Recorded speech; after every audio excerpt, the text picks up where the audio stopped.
Olá amigo, olá amiga, bem-vindo ao canal Professor Rodrigo Batista.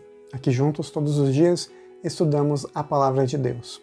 E hoje, para concluir o nosso estudo da semana, hoje sexta-feira, dia 18 de julho, eu quero ler para você um texto, um trechozinho, de um livro chamado Patriarcas e Profetas, página 215, que fala para a gente um pouquinho do contexto do que havia com o povo de Israel e o que eles enfrentaram, escolhendo estar com Jesus. E o texto bíblico, aliás, o texto que nossa autora Ellen White escreveu no livro Patriarcas e Profetas diz, é muito importante e relevante para o nosso estudo. Diz assim: o rei, aí nós temos o rei do Egito, o faraó, profundamente perturbado, suspeitou que os israelitas estivessem armando um plano de revolta no trabalho.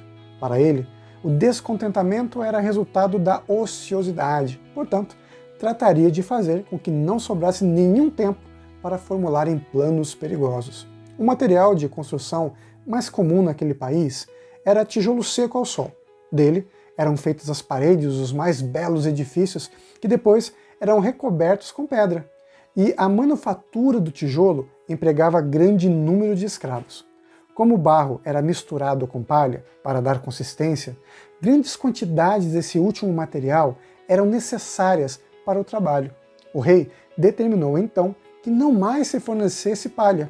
Os trabalhadores deviam procurá-la por si mesmos, sendo porém exigida a mesma quantidade de tijolos.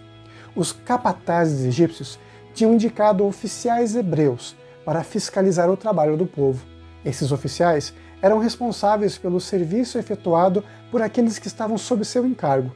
Quando o mandado do rei entrou em vigor, o povo se espalhou por todo o Egito para recolher restolho em lugar de palha, pois viu que era impossível fabricar a mesma quantidade de tijolos de antes.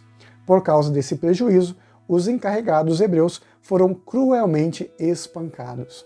Olha só o texto que eu li para você agora. O povo de Israel ficou em situação bem difícil.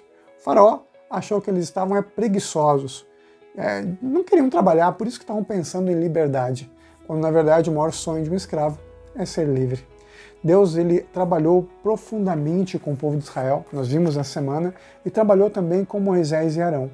Várias vezes o povo se endureceu, o povo não quis ouvir, o povo se afastou da mensagem de Deus, mas Deus ali, prontamente o tempo todo com eles, e mostrou que agora era a hora de agir. Deus capacitou aqueles que estavam dispostos a ouvir a sua mensagem.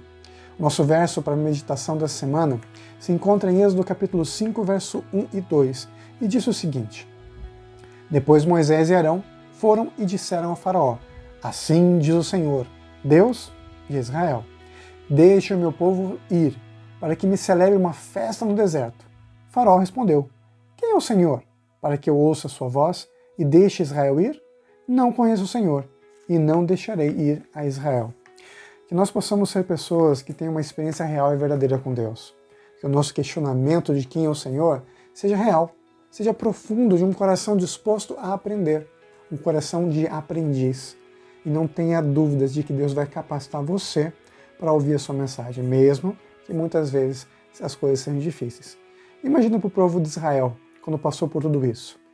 Moisés veio, ele era o libertador, mas neles não estavam livres. Pelo contrário, a coisa ainda ficou pior, e os capatazes, os responsáveis pelo povo, foram chicoteados, foram torturados, por fazer o quê? Nada demais, apenas cumprir a sua tarefa. É assim nesse mundo. Esse mundo ele é injusto, mas a gente tem que confiar na palavra de Deus.